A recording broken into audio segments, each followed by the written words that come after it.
Hello and welcome to the Green Profit Academy Pros Podcast. This show digs into the challenges in growing a lawn care and landscape business while maximizing your profit. I'm Christine Era. And I'm Steve Bousquet. We are the green industry experts in profit, growth, and leadership. Welcome to this week's podcast. This is Steve Bousquet, and today I'm going to be talking about mindset.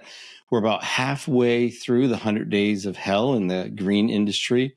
And mindset is really important at this point of the season because it's kind of make and break time of the year. We're halfway through that 100 days of hell in the middle of spring. We can either be completely overwhelmed or we can be, cool and really in our sweet spot and be firing on all cylinders. So I'm going to be just going through a little bit of that. And some of the tools that we use at Green Profit Academy to kind of keep in that cool sweet spot to be firing on all cylinders. And if we're not firing on all cylinders, what's going on, how to recognize it, and what to do about it, right? So mindset is really powerful because it really allows us to take charge of what we're thinking and feeling, how we're acting and responding, instead of just always reacting, right? Instead of life happening to us, we're choosing how we respond to it and our actions around it. So as business owners, a lot falls on our shoulders every single day even before we wake up in the morning, right? But from the second we wake up, there's a lot that's going on in our head, and there's a lot that we're responsible for. There's a lot of people that we're responsible for. People are counting on us to get stuff done, but also, to pay their bills, their mortgages, their rents, their car payments, put tires on their cars, and support their children, pay for their food. So lots of pressure. And it's a lot to think about. So we're going to just kind of make sure that our mindset is at the right place. So we're always at our peak performance. So one of the things I want to talk about is just realizing where is our mindset and how do we know where that is? So we use a tool called the Choice Map, and it was developed by Dr. Marilee Adams. She's a psychologist. And if you're not familiar with the Choice Map, you can find that on greenprofitacademy.com, or you can look up Dr. Marilee Adams. I'm just going to flash this up on the screen real quick for anybody who's on YouTube. If you're just listening to the podcast, I'm going to tell you a little bit about the Choice Map. Choice Map basically is there's two paths you can take. There's the learner path, which is the higher path, and then there's the judger path. One is the learner mindset is full of, positive questions. And the other path is the judger path, which is the judger mindset, which is whose fault is it? What's wrong with them? What's wrong with me? Why bother? Right. And it ends up down in this judger pit, which is, why am I such a failure? Why are they such a failure? Why are they so stupid? How could they be so stupid? Why do they do this? And you end up with why bother. And if you really want to go in the judger pit, you can go all the way down to the judger mind, which is super victim, which is life is just happening to us, right? We have no control. We have no choice. We are just the victim of the economy, the political scene, the local economy, the weather, the equipment, the customers. We have no choice. We're just a victim of. And it's a very dangerous mindset. And it is really contagious if we're spewing that out all day. And people who have that victim mindset, you'll notice that they have high turnover in their company. They have high turnovers with their customers. They have really toxic relationships. And they'll wonder why their whole life is kind of in turmoil frequently, especially in relationships. So the way out of that judger mindset or off that judger path is called the switching lane. And there's actually switching questions. And we can use our switching questions to get out of the judger and onto learner mindset. So judger is not our enemy. Judger really is our friend. It lets us know that we're in judger, and it's an awareness tool, right? So moment by moment, we go in judger, right? I go in judger, but the skill set is knowing when we're in judger and deciding, do we want to stay in judger? Is this serving ourselves? Is this serving me? Is this going to serve our company? Is this going to serve our day? Is this going to serve our goal and our mission? And if the answer is no, then we have to use tools, which is switching questions, to get out of that judger mindset and onto the learner path. So what does the learner path look like and sound like and feel like? So the learner path sounds like this, right? What happened? What's true? What do I want? What do I want for myself? What do I want for others? What can I learn? What assumptions am I making, right? What stories am I making up that may or may not even be true because I didn't ask any questions? What are the facts? What's real? What's true? What are they thinking and feeling and wanting? Did I ask? Did I even ask any questions? Am I being responsible? This is one of my favorite ones. What's possible? And that is really one of those questions you can only actually answer honestly when you're in that learner mindset. Because when we're in the judger mindset or that victim mindset, we can't even see or hear or feel what's possible. So what's possible? What are my choices? Right? What are my choices? What are my options? And that's when we're firing on all cylinders. It's really in that learner mindset, we see and hear and feel the options that we have. And when we're in that judger, it's all victim and everything's just happening. It feels like there's no choices. And this is one of my favorite questions. What's best to do now? And that's moment by moment. So as we start the day, the week, the month, we're always making what we feel is the best decision in that moment with the information that we have at that time. And then things change hour by hour, minute by minute, day by day, and we have to make adjustments. So that what's best to do now, what's true, are two of my favorite questions, and what's possible, right? And that's what we're doing. So we're making the best decision, but then we also have to make the best of those decisions. So you start the day, you got your crews ready, the routes are ready, and then it rains and the lawns are just too wet to cut. So now you have to pivot, or somebody calls out and you have to reschedule stuff. So it's just a matter of fact, right? What's true? Someone called out or it rained. What's best to do now? And that's where, we want to stay in our best mindset and deal with what's true, what's possible. I could do this, I could do that, and figure out what is the best thing to keep moving forward and not be the victim of the employee who didn't show up or the weather that threw a monkey wrench in our plans. So, and it can be overwhelming. It's easy to say that, sitting at a desk one day, but when it's 3 or 4 days in a row or 3 or 4 weeks in a row, it's really, really helpful to have this choice map tool posted everywhere. I have it on my desk. I have it on a wall. I have it everywhere I turn to help me realize that I have to use this tool moment by moment to stay on that learner path. And if I go in judger, that's okay. Judger's my friend. It just lets me know I'm in judger. I can ask myself, do I want to stay here? Is it serving me? And then I have the switching questions that I can use to get out of the judger back into learner that is going to help me. So some switching questions include, am I in judger? Am I in judger? And you'll feel it because judger shows up as a feeling, right? You feel it as stress. It shows up in your neck. It shows up in your shoulders. It shows up in your back, your gut. It shows up as tension. It can show up as language too. It can show up as sarcasm. It can show up as sharp humor, cutting humor. It can show up as being short with people, being snippy. And that will let you know that you're in judger. So asking that simple question, am I in judger? Is this what I want to be feeling? Is this what I want? Do I want to be in judger? Is this like serving me? It's exhausting to be in judger, right? What would I rather be feeling is a great question. So when we're in judger, we can ask ourselves, what would I rather be feeling? What would happen if nothing changes? So if I stay in judger, if I'm whining, complaining, I'm the victim, I'm mad at everyone. Why are they so stupid? Why did that person cut me off? And I just bitch about the person who cut me off in traffic for the next 20 minutes, right? And I keep doing that. And then I bring it to work or I bring it home and I keep doing that. What happens?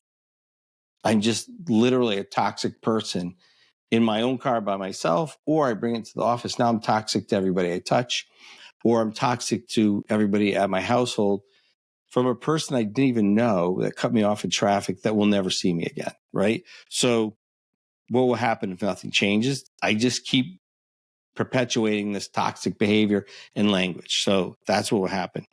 How else can I think about this? Well, that's my choice. This is the power of choice and mindset because I get to choose how I can think about it. Not the employee that didn't show up, not the person that cut me off in traffic. They don't get to choose how I think about it.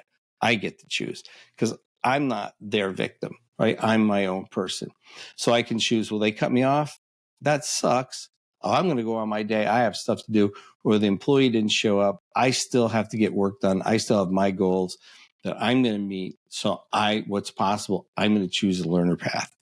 So, and then the last question, which is super powerful, am I willing to switch?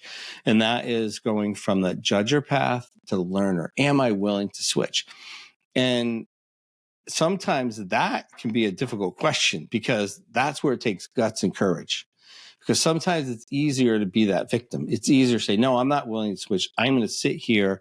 And we actually kind of put the switching meadow because some people want to stay in that switching meadow a little bit longer. They're not ready to go from judger into the learner path. They kind of want to hang out there and they want to reflect on their judger. They want to, wallow in it a little longer instead of moving up into that learner mindset. So, but they're on their way to learner, which is really positive.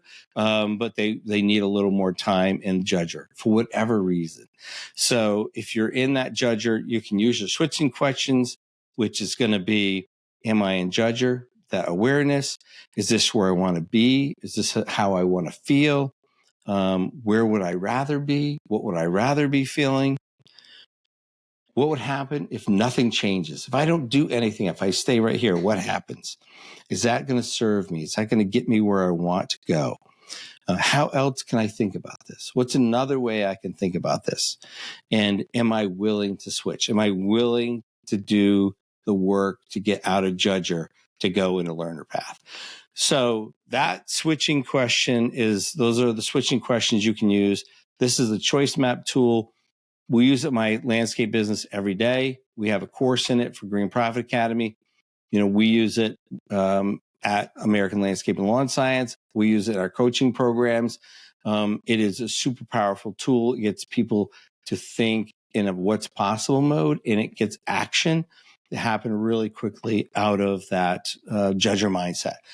So if you're facing challenges every day, which I know I face every day, this choice map is a super, super powerful tool. I know there's other tools that are similar to that, but this is the tool that we use. Another choice map kind of connection really is also our Clifton Strengths. So, if you know your top 10 Clifton Strengths and you can really lean into your top 10 Clifton Strengths and really live your true authentic self, that will also help you to fire right on all cylinders.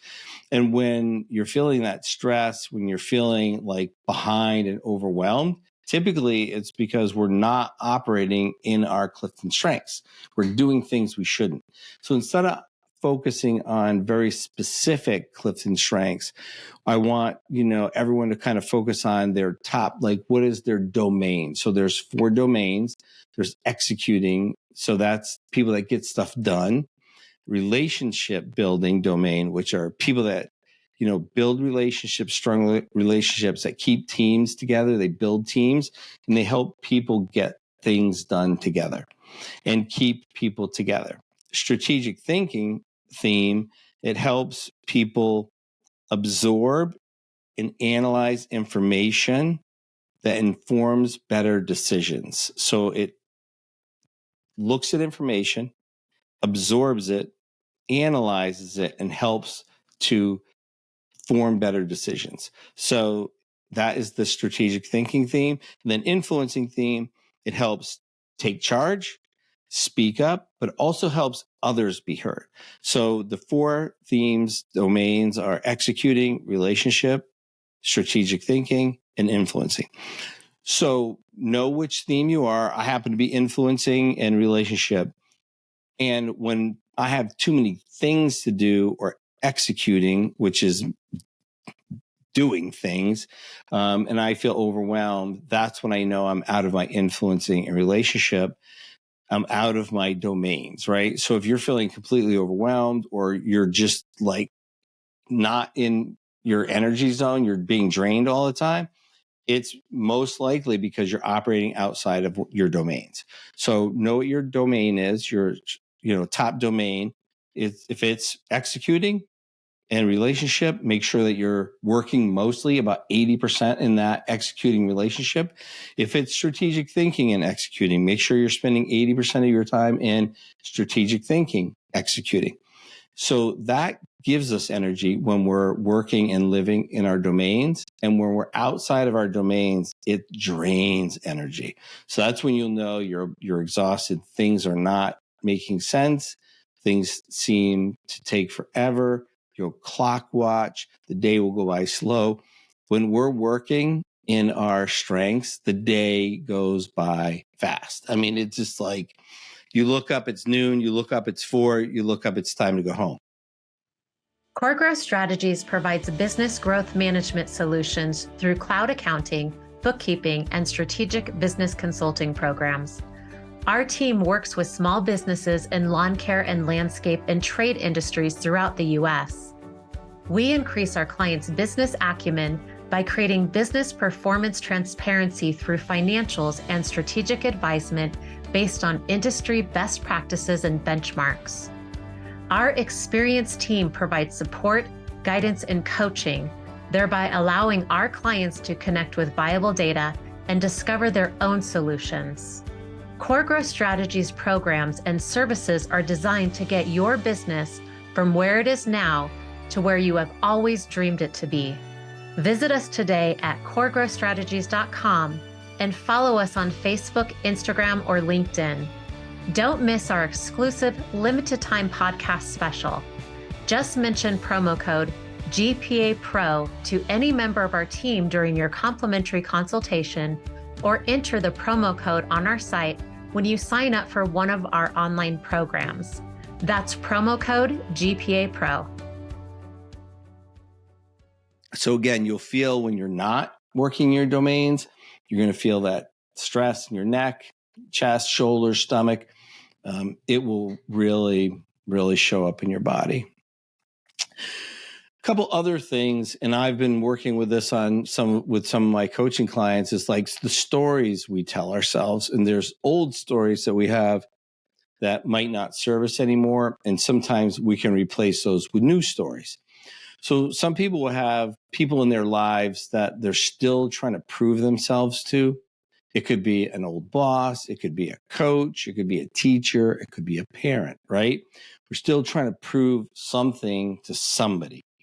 And that could be 5 years ago, 10 years ago, 40 years ago. And so realizing that, we're a different person, they're a different person, they might not even be in our life anymore. So letting go of that old story and creating a story that serves us today, using the choice map and using your Clifton Strengths, saying with this mindset, in the learner mindset and my strengths, this is my new story that I'm creating for my business and my team and my family and my goals, right? So I had teachers, I had dyslexia and dysgraphia, which are learning disabilities, right? Reading mostly and writing. And, years ago, that was not overly recognized. So they would say different things to me about my capabilities. So I would harbor, I'm going to show them, one day that I'm going to be, successful, and I'm going to do this and I'm going to do that. And, some of those teachers are my customers and we get along wonderful. They do not remember what happened the same way I remembered it. They remember themselves as being supportive and helpful. And they're still supportive and helpful, hiring me and hiring my company. So what I remember that story as was very different than what they remember the story as. But it drove me, it pushed me to, not quit and not give up. But if you have a story, I have a client and he started his business because he knew he could do it better than his old boss could run the business. And he does. His business is way better than his former landscape company owner did. But now that's 15 years ago. So he's proved that he can do that. So he's letting go of that story and he's creating a new story that's going to serve his new company. I mean, his company that he's had for 15 years, his goals, his family, his business based around his strengths and the choice map. So if you have a story like there's not enough work in my area, only this can happen. I'm not smart enough. I'm not this. I have to prove this to this person and it's not serving you anymore. Now's the time you can use your Clifton Strengths, your choice map to write your new story around your new goals that's going to serve your business and your family, right? It's a new day. It's a new era. And you can step into that new story. We don't have to answer to our parents anymore. If we're grown up, maybe they're gone. Some people are still trying to prove to their mom or their dad that they're good enough or they're going to make it. Or they're proving to kids in high school that they're still good enough to be the cool kid. That's 20 years ago or 30 years ago. And they don't know you. I've run into kids from high school and college, and what we remember people as is not what they are today. It's a different world. So you really need to live your authentic self, who you truly are, and for yourself and your family. So, check some of your old stories, what you're telling yourself, and see if it's real and make sure that it supports you. Some old stories might support you, might really support you. Like, hey, it's important to stay in the community and support the community because you've seen people since you were a kid do that. But make sure that the stories that you're telling yourself really support you and your family and your business. So the other things is, and that we want to be careful in our mindset is like, we have this at work and we have this with the coaching client. Like, so there's some certain things like the being right person. I have to be right all the time. So I have a saying, you can either be right or you can be liked. And I'm not saying to be wrong all the time, but the person, they have to be right all the time about everything. And you need to be right, but there's a nice way to be right. And there's a jerk way to be right. And so when you have to be right all the time and the person, people will get divorced. You have two people that have to be right all the time. It can actually lead to divorce. I've seen it. So when you have to be right, the cost of that can be love, friendship, even respect. People will avoid people and they'll lose respect for that. I have to be right person all the time. So,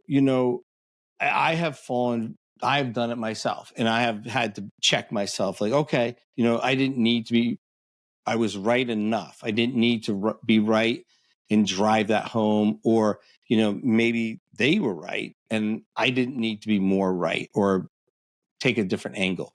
So be careful of being I'm the right person. And sometimes when we're super stressed, we can go to that I'm right.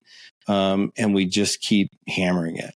And then if we have people in our life who are the I'm right person or I'm always right, just let them know that, yes, you are right, but sometimes we need to soften that up a little bit because people can start to not ask you for your input, or they will avoid you because you are the always right person.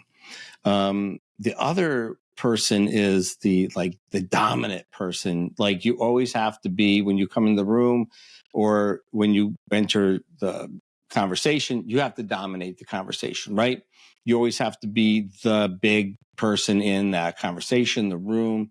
And the cost to that is like your well-being, and even it can be your health, right? Or even your relationships, because again, people will start to avoid you because they want to be heard. They want to be part of the conversation. They don't want to be dominated. People want to be seen as equal. And as business owners, sometimes we can come in and want to dominate. We want to be the big dog in the fight, the big dog in the room. So, slowing down, asking questions, going to our choice map, going to that learner mindset. And sometimes that judger mindset, that judger will really dominate the conversation with how everything sucks and how everything can be against us. And people can avoid you. People will start to walk away, and it gets exhausting. I'm sure you can think of a person right now that will dominate a conversation with that judger mindset, complaining, whining, victim mindset that you probably avoid. So, we want to be careful when we're dominating any kind of conversation, and we want to make sure that we're curious, and that's where that learner mindset comes into play. Another kind of thing that we have to be careful of is always like winning, right? We always have to win every situation, that win-win. And sometimes you have a win-win relationship or a win-win kind of situation, whether it could be sales, whether it could be with family, whether it could be with a vendor. But if we always have to win no matter what, and it's competition is a strength in Gallup, in Clifton Strengths, and a lot of people have it at number one, and they always have to win. If it's immature, they have to win at any cost. But if it's mature, they win, and it's reasonable, it's appropriate. They win when they need to win at the proper things. But if it's mature, they also help other people win. But if you always have to win and avoid losing no matter what, the cost to that can actually be like your self-expression, how you communicate, how you express yourself artistically, how you express yourself through love, because you're always looking to have the upper hand, the upper level on everything in relationships, in business, in negotiation. So there can be almost no free self-expression as your true authentic self. So the person who is in immature competition is always looking for something in life to satisfy them. They're always looking for that next thing to win, to conquer, to buy, to have, to be, because it's never enough. It's always the next thing. What's next that I can win? Who can I beat? Who can I overcome? What can I beat? Who else? And many people or many things will be in competition with this person, and they don't even know they're in competition. It could be their spouse. It could be their friends. It could be competitors that they don't know. It could be negotiations with vendors. But this constant need to win costs them their self-expression. It could be through language. It could be through art. It could be through love. And they're always in this need. They're always in this constant search for some type of satisfaction, because winning can never be enough, because they can never express themselves from their true authentic self. So the satisfaction is never complete. So, there is a time to win and it's appropriate, but if it's a constant drive, look at your story and what is that I have to win story feeding? And is it helping your true authentic self? Is it just chasing the next win? And what is that covering up for you? What are you not dealing with by always having to win? It's costing you your self-expression at some point. All right. Diminishing is another thing that is really, really expensive. And I am guilty of diminishing. So diminishing is just as simple of someone says something like, oh, this job is really hard. And I will go, oh, it's not that hard. All you have to do is just do this and that. Or it's not really that cold. It's not really that bad. It's not whatever. And instead of just saying, oh, tell me more about that, like letting the person have that, saying it's not that bad. It's not that. So instead of just listening to the person and acknowledging what they're experiencing and feeling and hearing them, diminishing it, saying, yeah, it's not that bad. It's not that hard. It's not that cold. It's not that hot, whatever it is, right? You don't know how hard I have it. I know what you have, but let me tell you how hard or how bad I have it. That's a lot of work, but I have even more work, right? So that really devalues what the person is sharing with us and what they're feeling and what they're experiencing. And the biggest ones are when people say, that's nothing. I blah, blah, blah, blah, blah. And they double over the top of us, right? Or we double over the top of whatever they did. That's super diminishing. And the people don't feel heard, and they don't feel like they have been like even respected at all. So when we diminish people, it really cuts the value of that relationship, almost down to nothing. And so I have been working on not diminishing people. I've really been focusing on being aware of what they're feeling and what they're experiencing in that share. So when people come to us, and especially customers, our kids, our spouses, our employees, and share something with us, just we can go to the choice map, right? What's best to do now? What are they thinking? What are they wanting? And being in that share that they're sharing with us, and what are they feeling? What are they wanting? What's the experience? And letting them have that. I don't need to up them. We don't need to one up them. We don't need to take it away and diminish what they're sharing with us. It's their perspective in that moment, and they're trusting us. They're giving us that space, and they're being honest with us. And so when we take that away, it's just not respectful. And I know I don't like it when it's done to me. But I still have done it to other people. So I'm working really hard on that. So I'm inviting you, if you have, also diminished people, to give it a go, and don't diminish. I'm going to give you the 30-day non-diminish challenge, right? Let people have it, acknowledge what they're feeling and what they're experiencing, and just listen to them and ask a question. We don't have to compete with them. We don't have to beat them. We don't even have to offer advice. Sometimes they just want to be heard and seen. Really, that is the driving factor. And then the next one is like to be really like self. So when we diminish people, right, what's the cost to that? The cost is like our own joy and happiness.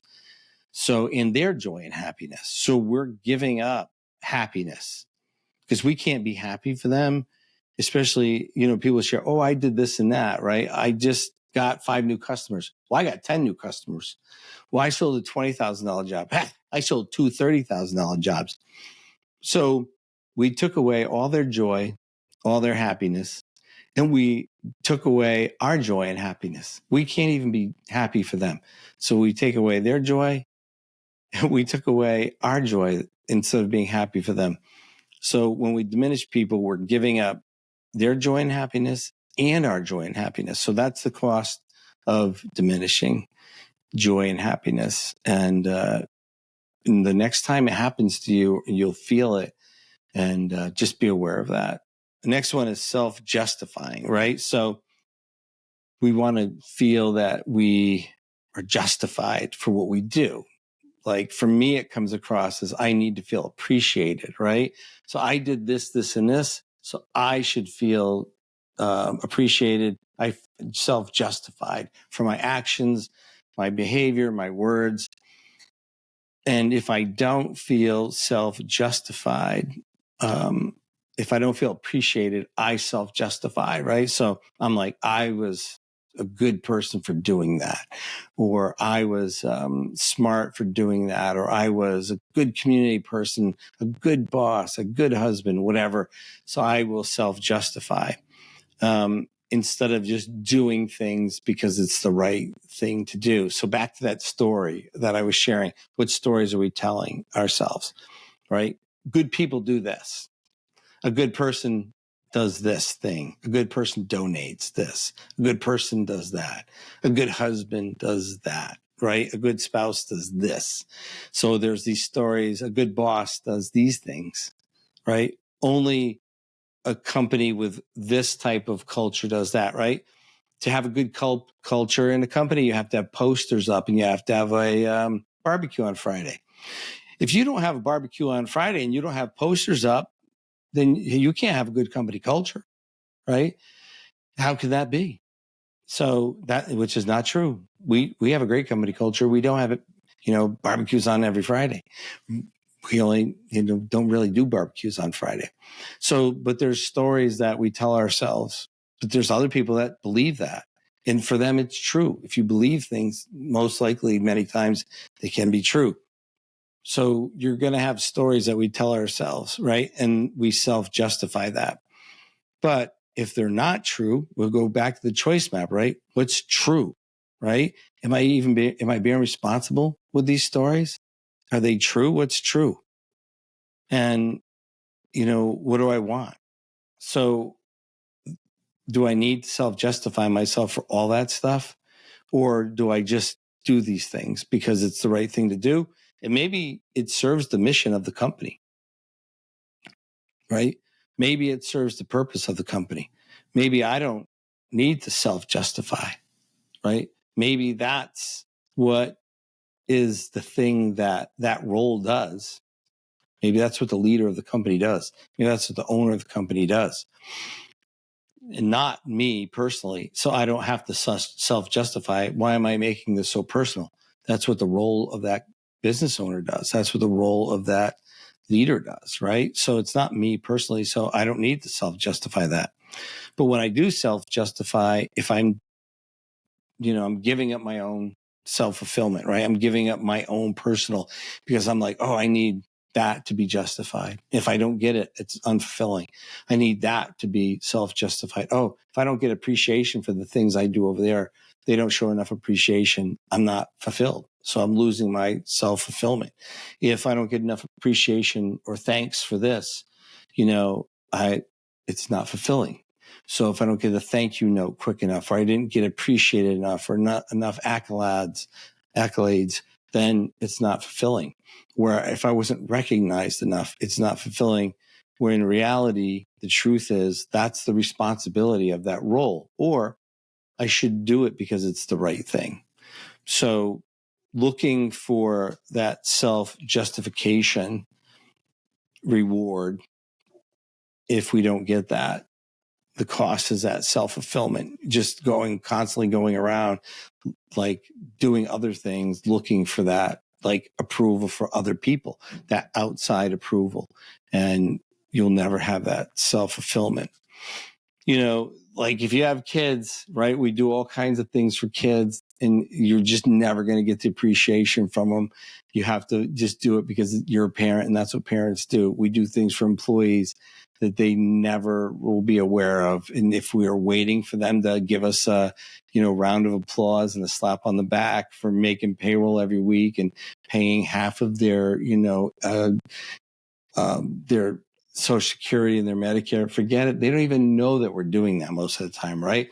Or if you think that your employees are gonna be lined up clapping for you because you sold work to keep them busy for the next, 6 months, that's never gonna happen, right? That's just never gonna happen. So looking for that self-fulfillment through their, approval or their appreciation, it's never gonna happen. It's just what that role is. So, mindset is super important. And especially halfway through the 100 days of hell, we got to keep going. You're going to keep your focus on your goals, your mission, and don't get stuck in the weeds. Don't get, focused on things that don't matter and you can't control. Don't get sucked into politics. Don't get sucked into news. Guess what? There's a president of the United States today. There's going to be one in 5 years. There's going to be one in 10 years, 20 years, 30 years. There's going to be an economy this week, next week, 5 years, 10 years, 20 years, 30 years. You can go back and read the news. It's the same kind of news. And I know people are getting all fired up. They were fired up 20 years ago. They were fired up in the 80s, 70s, 60s, 50s, 40s, 30s, 20s, right? 1800s. You have a business to run. You have a family, right? You have friends and a life. You focus on what you can control Go to your choice map, stay in your strengths. You live your life, your goals in your community, and serve the best you can, right? Stay in your mindset. And if you want to lead and you want to be the best person, live in the best country, it starts with one person. I want to change the world starts with I change myself, or I keep what I want to see in the world right in front of me, in front of everybody else. And that starts with ourselves. And I have to remind myself that every day too, right? I have my choice map right here in front of me all day, every day. I have my Clifton Strengths right here in front of me all day, every day. I have what it costs me when I have to be right. It costs me what it costs me when I have to dominate, win, or diminish others. So it's an everyday battle, right? You're not alone if you're fighting this, right? It's an everyday battle, this mindset challenge. But if you are aware of it and you're dedicated to it, you can win, right? Since I've gotten to this mindset awareness and I have all this stuff in front of me, right? The company's grown 2.5 times from 2 million to almost $6 million. I have more personal time. I work less in my company than ever. Last year, we have 30 employees. We had no turnover. I've been more involved in my community than ever before. I'm aware of the stuff I'm doing right and wrong in my personal relationships. And some of it's eye-opening, and some of it's like people have been telling me for years, and I didn't understand what they were saying until I did this mindset. I was like, oh, that's what they meant. Okay, I got it. So, work with what you have. It's all we have, right? It's what we were given, our strengths, our mindset. So if you're struggling with this, you're not alone. Keep focused. We have these tools at Green Profit Academy.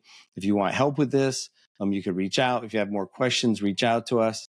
And I want to thank you guys for staying with us and listening to this podcast. And I look forward to you guys joining us on the next podcast. Thanks for listening to the Green Profit Academy Pros Podcast, the show that digs into the challenges of growing a lawn care and landscape business while maximizing your profit.